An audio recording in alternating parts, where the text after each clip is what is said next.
اللہ علیہ وسلم ہیں۔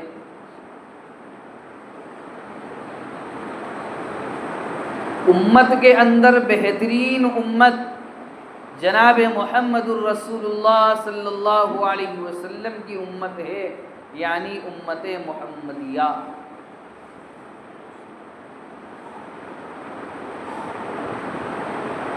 اللہ تبارک و تعالیٰ نے نبیوں کو جو بھیجا وہ کسی خاص قوم کے لیے، خاص قبیلے کے لیے اور خاص جماعت کی طرف مبعوث فرمایا۔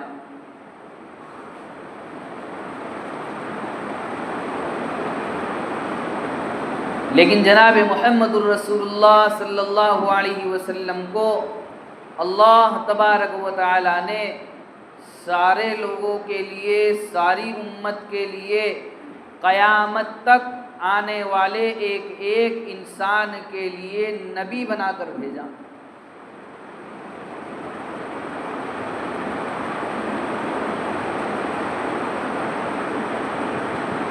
گزشتہ نبیوں کو بھیج کر اللہ تبارک و تعالیٰ نے فرمایا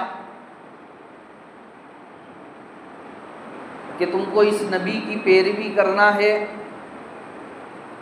یہ نبی چلے جائے اس کے بعد دوسرے نبی کی پیروی کرنا ہے، ان کی اتباع کرنا ہے۔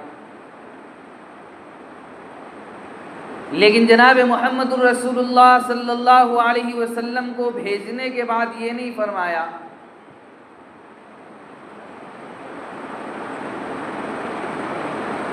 بلکہ آپ صلی اللہ علیہ وسلم سے کہلوا دیا انا خاتم النبیین لا نبی بعدی، کہ میں آخری نبی ہوں، میرے بعد کوئی نبی آنے والا نہیں ہے، اور اگر کوئی میرے بعد نبوت کا دعویٰ کرتا ہے تو وہ جھوٹا ہے، وہ کذاب ہے۔ اللہ کے نبی صلی اللہ علیہ وسلم کے بعد نبوت کا دعویٰ کرنے والا شخص مسیلمہ بن کذاب نبوت کا دعویٰ کیا۔ اللہ کے نبی صلی اللہ علیہ وسلم نے صحابہ کے اوپر محنت فرمائی، صحابہ نے اور لوگوں کے اوپر محنت فرمائی، ان لوگوں نے، علماء نے، مشائخ نے، بزرگوں نے بتلایا کہ اللہ کے نبی صلی اللہ علیہ وسلم جو تھے وہ آخری نبی تھے۔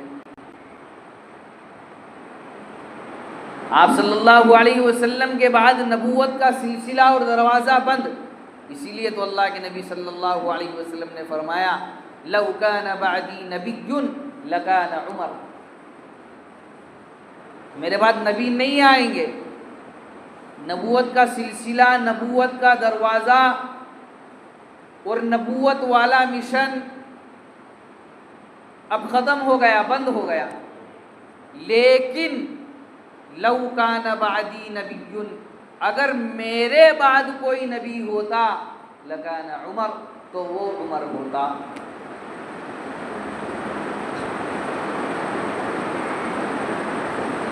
نبی نہیں آئیں گے، اب انبیاء کا سلسلہ بند ہو گیا۔ اللہ کے نبی صلی اللہ علیہ وسلم کے اوپر اللہ تبارک و تعالیٰ نے ختم نبوت کی مہر کو لگا دیا اور اس بات کا اعلان فرما دیا کہ یہ آخری نبی ہے، اب اس کے بعد کوئی نبی دنیا کے اندر آنے والا نہیں ہے۔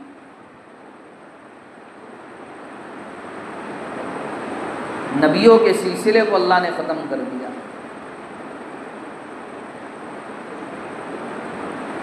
اب جو شخص کہے کہ میں نبی ہوں، مجھ کو وقت کا نبی مانو، تو وہ جھوٹا ہے، وہ کذاب ہے، وہ ملعون ہے۔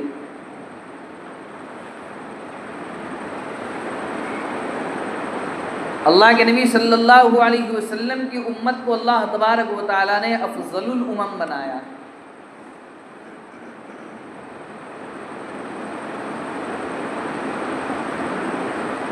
اب اللہ تبارک و تعالیٰ نے افضل الامم، ساری امتوں سے جب افضل بنا دیا، تو اللہ کے نبی صلی اللہ علیہ وسلم جو نبیوں کے اندر اور سارے جہان کے اندر سب سے زیادہ اعلیٰ، سب سے زیادہ اشرف ہیں، ان کی پیروی کرنا، ان کی بات کو ماننا اس امت کے لیے اللہ تبارک و تعالیٰ نے ضروری قرار دے دیا۔ اور کیا فرمایا؟ وَمَا آتَاكُمُ الرَّسُولُ فَخُذُوهُ، رسول جو چیزیں دے، جو باتیں دے، جو احکام دے، جو دین دے، یعنی جناب محمد الرسول اللہ صلی اللہ علیہ وسلم، فَخُذُوهُ، اس کو مضبوطی کے ساتھ پکڑ لو، وَمَا نَهَاكُمْ عَنْهُ، جس کام سے تم کو منع کرے، فَانْتَهُوا، اس سے باز آ جاؤ، رک جاؤ، وَاتَّقُوا اللَّهَ، اللہ سے ڈرو، ان اللہ شدید العقاب، اللہ تبارک و تعالی بڑے زبردست پکڑ کرنے والے۔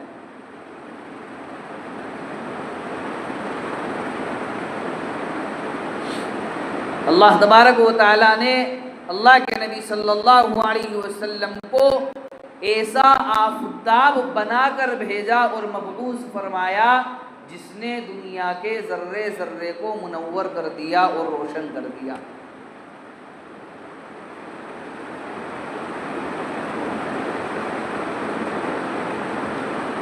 دنیا کا ذرہ ذرہ اللہ کے نبی صلی اللہ علیہ وسلم کی بعثت سے، آپ صلی اللہ علیہ وسلم کے بھیجنے کے بعد منور ہو گیا اور روشن ہو گیا۔ اسی لیے تو اللہ تبارک و تعالی نے فرمایا وَمَا أَرْسَلْنَاكَ إِلَّا رَحْمَةً لِّلْعَالَمِينَ، کہ ہم نے آپ کو تمام جہان کے لیے رحمت بنا کر دیا۔ دنیا کے اندر جتنے بھی جہان ہیں، انسانوں کا جہان، حیوانوں کا جہان، نباتات کا جہان، درختوں کا جہان، جتنے بھی جہان ہیں، اللہ کے نبی صلی اللہ علیہ وسلم کو ان کی طرف رحمت بنا کر بھیجا۔ اور آپ صلی اللہ علیہ وسلم کی رحمت نے، آپ صلی اللہ علیہ وسلم کے رحم نے، آپ کے کرم نے ساری دنیا کے گنہگاروں کے گناہوں کو ڈھانپ لیا اور چھپا دیا۔ جس نے آپ صلی اللہ علیہ وسلم کی اتباع کی، جس نے آپ صلی اللہ علیہ وسلم سے محبت کی، وہ آپ صلی اللہ علیہ وسلم کا ساتھی، اور جس نے آپ صلی اللہ علیہ وسلم کی پیروی نہیں کی، آپ صلی اللہ علیہ وسلم سے محبت نہیں کی، وہ آپ صلی اللہ علیہ وسلم کا ساتھی۔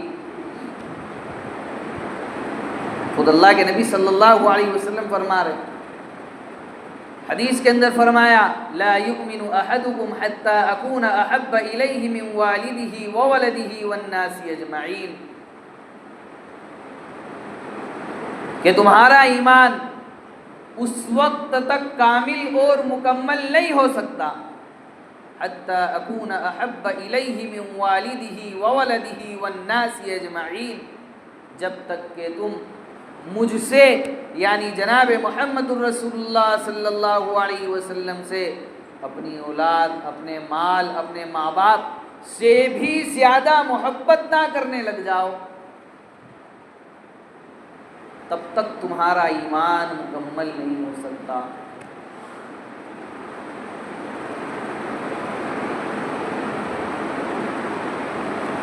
اللہ کے نبی صلی اللہ علیہ وسلم کو اللہ تبارک و تعالی نے اخلاق حسنہ کا پیکر اور مجسم بنا کر بھیجا۔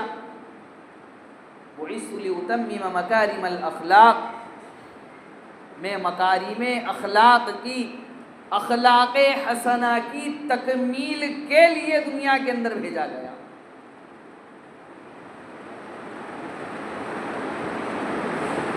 جس کا اعتراف دنیا کے اندر رہنے والا لگ بھگ ہر انسان کرتا ہے، مسلمان تو کرتا ہی ہے، مسلمان تو اس بات کا اعتراف کرتا ہی ہے کہ اللہ کے نبی صلی اللہ علیہ وسلم اخلاق حسنہ کے پیکر اور مجسم تھے۔ لیکن فرقہ پرست طاقتیں بھی اور غیر مذہب والے بھی اس بات کا اقرار کرتے ہیں کہ جناب محمد الرسول اللہ صلی اللہ علیہ وسلم کو اللہ نے ساری دنیا کے لیے رحمت بنا کر بھیجا ہے۔ وہ لوگ بھی اس بات کو جانتے ہیں۔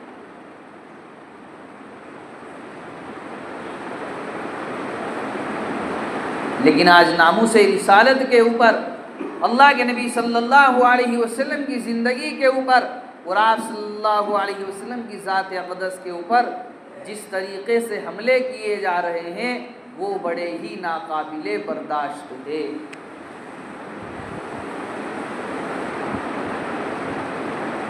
ایک کمزور حالت والا، ایمان والا بھی اس بات کو گوارا نہیں کرے گا کہ جناب محمد الرسول اللہ صلی اللہ علیہ وسلم کی ذات اقدس کے اوپر انگلیاں اٹھائی جائیں۔ آپ صلی اللہ علیہ وسلم کے بارے میں زبان درازیاں کی جائے، آپ صلی اللہ علیہ وسلم کے مبارک زندگی کے اوپر اور آپ صلی اللہ علیہ وسلم کی ذات عالی کے اوپر انگلیاں اٹھائی جائیں۔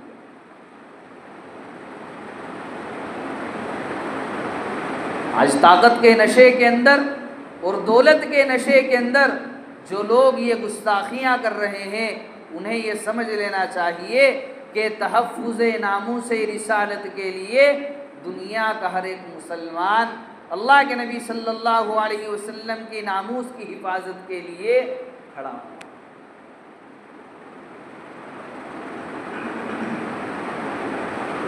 ہر ایک مسلمان اس بات کے لیے تیار کھڑا ہے کہ اللہ کے نبی صلی اللہ علیہ وسلم کی ذات اقدس کے اوپر کوئی انگلی اٹھائے اور مسلمان چپ چاپ بیٹھا رہے، یہ تو اس کی شان ایمانی کے بالکل خلاف ہے۔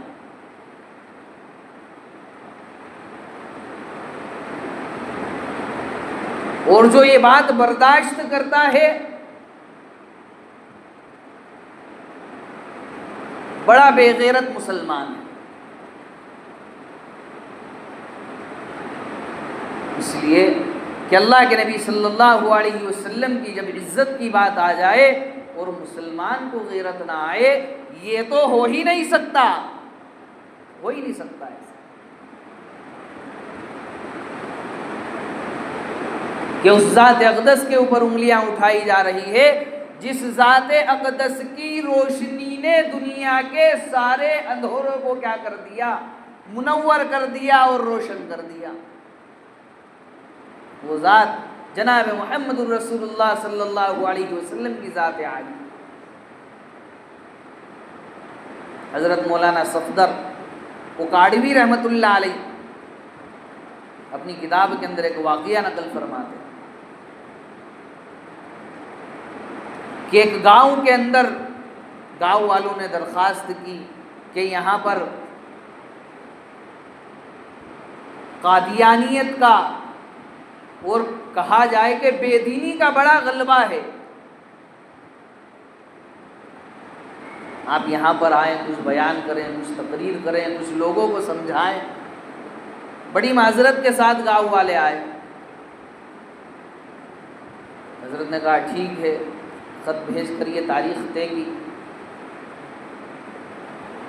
جب آپ تانگے سے آئے، لوگ اسٹیشن کے اوپر آپ کے پاس آئے، کچھ ہدیہ دیا اور کہنے لگے کہ حضرت آپ سے بڑی معذرت کے ساتھ درخواست کرتے ہیں کہ آپ یہاں سے چلے جائیں۔ حضرت نے کہا کہ بھئی کیا بات ہے، آپ تو کہہ رہے تھے کہ بڑی بے دینی پھیل رہی ہے، آپ آئیں یہاں پر بیان کریں، آپ لوگوں کو سمجھائیں۔ کہا کہ حضرت بات یہ ہے کہ کچھ لوگ ہمارے پاس آئے تھے اور کہنے لگے کہ اگر تم نے اس گاؤں کے اندر بیان کروایا یا جلسہ کروایا تو تمہارے گھروں کو آگ لگا دیا جائے گا، تم کو مار ڈالیں گے، تمہارے قتل کر دیے جائیں گے۔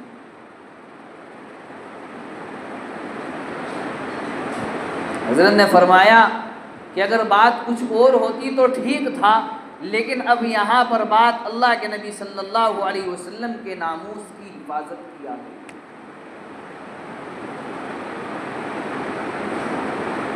کہا کہ یہاں پر کوئی ایسا گنڈا قسم کا انسان ہے دادا بھائی؟ کہا کہ ہاں ایک شخص ہے جو جنگل کے اندر رہتا ہے، نورا ڈاکو۔ کہا کہ اس کے پاس لے کر چلو۔ اس کے پاس گئے، اس کو جا کر ساری بات بتلائی۔ نورا ڈاکو کا اتنا خوف تھا کہ لوگ اس کا نام سن کر کانپ جاتے تھے۔ اتنا خوف تھا گاؤں کے اندر. نورا ڈاکو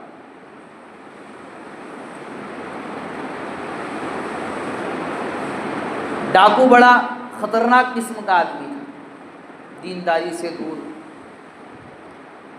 جب حضرت مولانا صفدر صاحب اس کے پاس گئے, اس کو ساری بات بتلائی, تو اس نے کہا کہ ڈاکو ضرور ہوں لیکن بے غیرت نہیں ہوں کہ اللہ کے نبی صلی اللہ علیہ وسلم کی عزت کی اور آپ صلی اللہ علیہ وسلم کے ناموس کی بات آ جائے اور یہ نورا ڈاکو بے غیرت بن کر بس اس کو سنتا رہے اور دیکھتا رہے. آپ یہاں پر جلسہ کیجئے, میں دیکھتا ہوں کہ یہاں پر کون آتا ہے.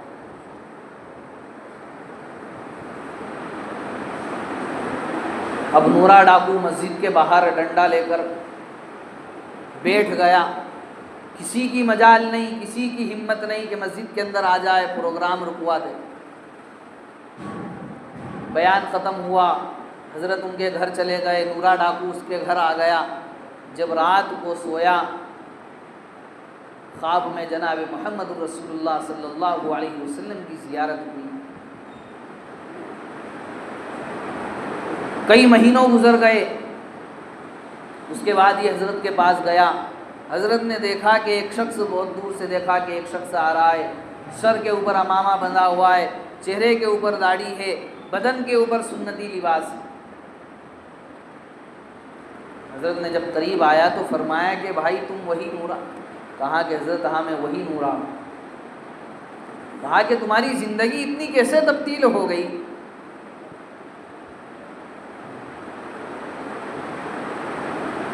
فرمایا کہ جس رات میں پہرا دینے کے بعد, پروگرام میں پہرا دینے کے بعد اپنے گھر پہ جا کے سویا, سونے کے بعد اللہ کے نبی صلی اللہ علیہ وسلم خواب میں آئے, میرے ماتھے کو چوما, پیشانی کو چوما اور فرمایا کہ نورا تو نے میرے ناموس کے خاطر اور تو نے میری ناموس کی حفاظت کی, میری عزت کے خاطر تو نے پہرا دیا.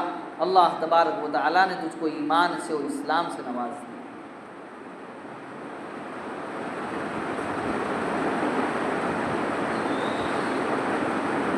کہ اللہ تبارک و تعالیٰ جب قبول کرنا چاہیں تو پھر ایسا قبول کرتے ہیں, بشرطے کہ اللہ کے نبی صلی اللہ علیہ وسلم کی سچی اور پکی محبت دلوں کے اندر ہونی چاہیے.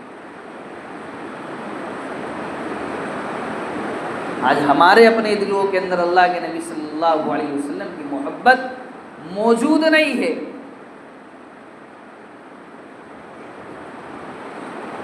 ہماری اپنی زندگی کے اندر اللہ کے نبی صلی اللہ علیہ وسلم کی محبت موجود نہیں, جس کی بنیاد کے اوپر غیر کو یہ موقع مل رہا ہے کہ وہ اللہ کے نبی صلی اللہ علیہ وسلم کی ذات اقدس کے اوپر انگلیاں اٹھا رہا ہے اور زبان دراز کر رہا ہے. آپ صلی اللہ علیہ وسلم کی شان کے اندر گستاخیاں کی جا رہی ہیں. اس کی وجہ سے ہماری نہ ہمارے اپنے سروں کے اوپر ٹوپی ہے, نہ چہرے کے اوپر داڑھی ہے, نہ بدن کے اوپر سنتی لباس ہے, نہ ہماری اپنی زندگیوں کے اندر سنت ہے.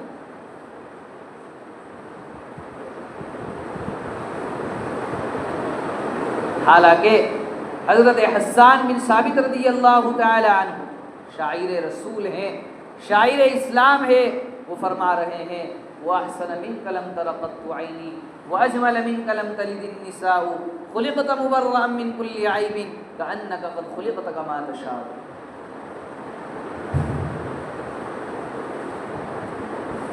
کہ میری اپنی آنکھوں نے وَأَحْسَنَ مِنْكَ لَمْ تَرَ قَطُّ عَيْنِي, تجھ سے زیادہ حسین, تجھ سے زیادہ خوبصورت اور تجھ سے زیادہ اسمارٹ آج تک نہیں ہے.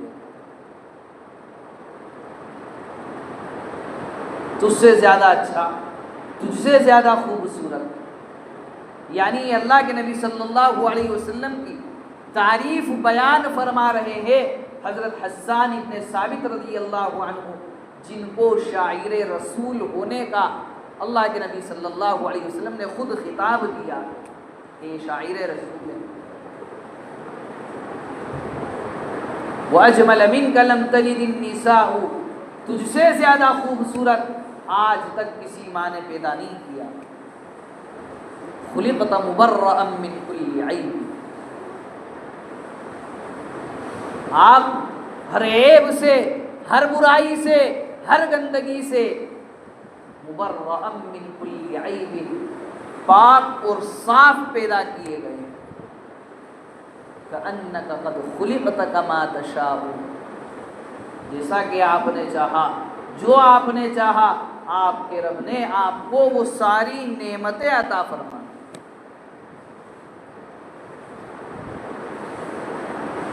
لیکن آج ہمارا کیا حال ہے؟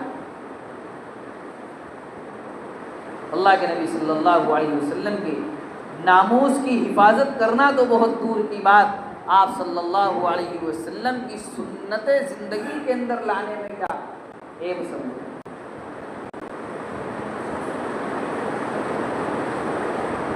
آپ صلی اللہ علیہ وسلم کی عزت کی اور ناموس کی حفاظت کرنا تو بہت دور کی بات ہے، احتجاج کرنا، سڑکوں کے اوپر اتر جانا اور غازی علم الدین شہید کی طرح گستاخ رسول کا سر قلم کر دینا بہت دور کی بات ہے۔ سنت زندگیوں کے اندر لانے میں آج ایمان والا شرم محسوس کر رہا ہے، حالانکہ اللہ کے نبی صلی اللہ علیہ وسلم نے کیا فرما دیا؟ لا یؤمن احدکم حتی اکون احب الیہ من والدہ وولدہ والناس اجمعین، کہ تم میں سے کوئی شخص بھی اس وقت تک مسلمان نہیں ہو سکتا، لا یؤمن احدکم حتی اکون احب الیہ، جب تک کہ اس کے دل کے اندر محبت نہ ہو کس کی؟ من والدہ وولدہ والناس اجمعین، باپ، اولاد، مال، دولت، عزت، اپنی خود کی عزت سے زیادہ، اپنی خود کی ناموس سے زیادہ، اپنے پاس جو مال اور دولت اور جو اولاد دھن اکٹھا کر کے رکھا ہے، ان سارے لوگوں سے زیادہ جب تک کہ میری محبت تمہارے دلوں کے اندر نہیں آئے گی، اس وقت تک تم کامل ایمان والے ہو ہی نہیں سکتے۔ اب اس حدیث کے برخلاف ہماری اپنی زندگیوں کو ہم اٹھا کر دیکھیں،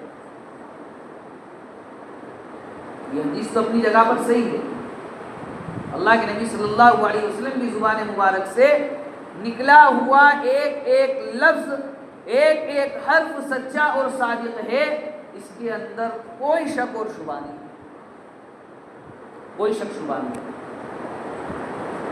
لیکن اس کے برخلاف میں اپنی زندگی کو دیکھوں کہ میں اللہ کے نبی صلی اللہ علیہ وسلم کا امتی ہوں، اور اللہ کے نبی صلی اللہ علیہ وسلم نے یہ جو بات بیان فرمائی ہے یہ میرے اپنے لیے، دنیا کے اندر رہنے والے ایک ایک انسان کے لیے، ایک ایک مسلمان کے لیے، دنیا کے اندر بسنے والے اللہ کے نبی صلی اللہ علیہ وسلم کے ایک ایک امتی کے لیے اللہ کے نبی صلی اللہ علیہ وسلم نے یہ بات کی۔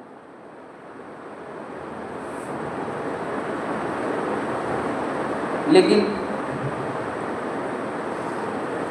آپ کی بات ہماری اپنی زندگی میچ نہیں ہوتی، میل نہیں کھاتی، ملتی جلتی نہیں۔ کیوں؟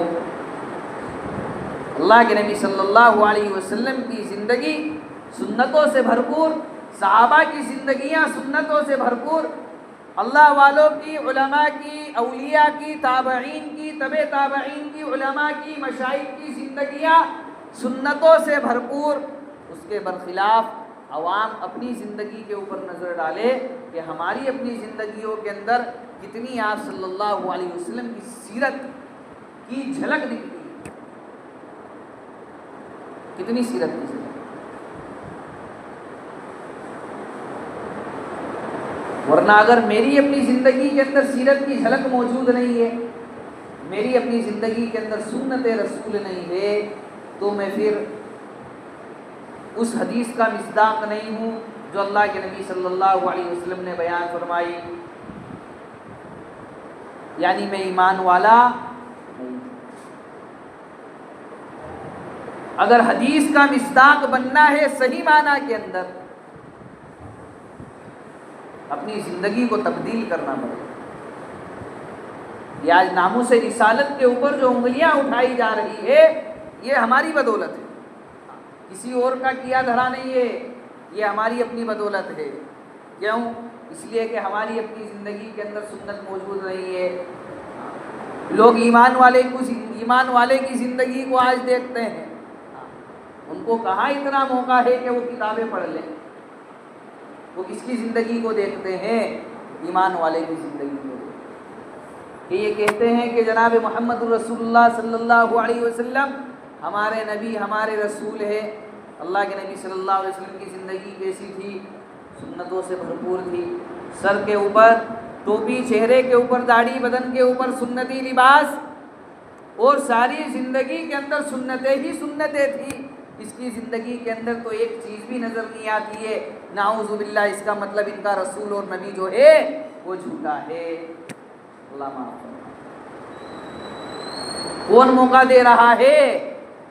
یہ داڑھی کٹانے والا موقع دے رہا ہے کہ اللہ کے نبی صلی اللہ علیہ وسلم کی شان کے اوپر، آپ کی ذات کے اوپر انگلیاں اٹھائی جائے۔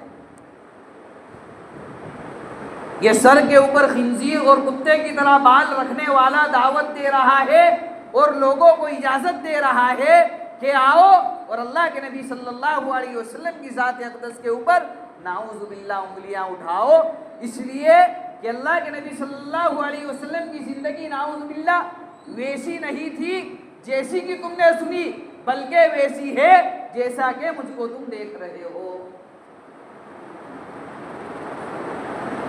یہ پینٹ شرٹ پہننے والا دعوت دے رہا ہے لوگوں کو، آؤ اللہ کے نبی صلی اللہ علیہ وسلم کی ناموس کے اوپر انگلیاں اٹھاؤ۔ یہ سود کھانے والا، یہ بیاج کھانے والا، یہ بے حیائی کے اڈوں کو ایجاد کرنے والا اور لوگوں کو مال کی اکڑ دکھانے والا یہ دعوت دے رہا ہے کہ آؤ، وہ اسے نہیں تھے جیسا تم نے سنا ہے، وہ ایسے ہیں جیسا میں ہوں، نعوذ باللہ۔ کون موقع دے رہا ہے؟ پھر ہم کہتے ہیں کہ جناب محمد الرسول اللہ صلی اللہ علیہ وسلم کی ذات عالی کے اوپر کیا انگلیاں اٹھائی جا رہی ہے؟ کیا کیا جا رہا ہے؟ تو بولے انگلیاں اٹھائی جا رہی ہیں۔ ارے موقع کس نے دیا ہے؟ کبھی سوچا ہے؟ اندھیرے میں بیٹھ کر، کونے میں بیٹھ کر، رات کی تنہائی کے اندر بیٹھ کر ذرا یہ سوچنا، اپنے دماغ کی بتی چالو کرنا اور سوچنا کہ جناب محمد الرسول اللہ صلی اللہ علیہ وسلم کی ذات عالی کے اوپر جو یہ انگلیاں اٹھا رہے ہیں، کیا اپنے دل سے سوال کرو، کیا یہ میری وجہ سے اٹھا رہے ہیں؟ میری وجہ سے اٹھا رہے ہیں کہ ان لوگوں کو کون سی بات آمادہ کر رہی ہے، کس بات نے ان کو اجازت دے دی کہ جناب محمد الرسول اللہ صلی اللہ علیہ وسلم کی ناموس کے اوپر، آپ کی ذات عالی کے اوپر، آپ کے عمدہ اخلاق کے اوپر، آپ کی سیرت طیبہ کے اوپر انگلیاں اٹھائیں؟ پھر ہمارا دل ہم کو جواب دے گا کہ تیری زندگی کی اور تیری جو بے دینی ہے، یہ ان لوگوں کو اس بات کی اجازت دے رہی ہے، یہ ان لوگوں کو اکسا رہی ہے، یہ لوگوں کو کیا کر رہی ہے؟